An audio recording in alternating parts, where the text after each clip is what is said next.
एक गुरुजी और उनके शिष्य साथ रहा करते और साथ मिलकर रोज शाम को प्रार्थना किया करते। लेकिन एक शिष्य हमेशा देखता कि गुरुजी के होठ कभी प्रार्थना करते हुए हिलते नहीं। उससे जाके पूछ लिया, गुरुजी क्या आप ऊपर वाले से कुछ कभी मांगते नहीं?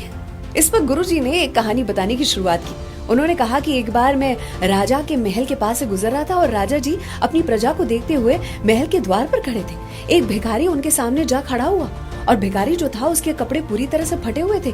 उसका शरीर बुरी तरह से गल चुका था, मानो कितने दिनों से उसने खाया नहीं था। वो कभी भी गिर सकता था, लेकिन उसकी आंखों में फिर भी चमक थी। राजा ने उसे देखते ही पूछा, बताओ क्या चाहते हो? इस पर भिखारी ने कहा कि अगर मेरे आपके सामने खड़े होने पर भी आप पूछते हो कि मैं क्या चाहता हूँ तो कुछ कहने की आवश्यकता ही नहीं है। मेरा अस्तित्व ही मेरी प्रार्थना है। इस पर राजा ने अपने लोगों को बुलाया। उन्हें अपनी गलती का एहसास हुआ। जल्दी से उसके लिए कपड़े मंगवाए, उसके लिए खाना मंगवाया, उसके लिए एक छोटे से घर की व्यवस्था की और साथ ही उसे अपने राज्य में एक छोटी सी नौकरी भी दे दी।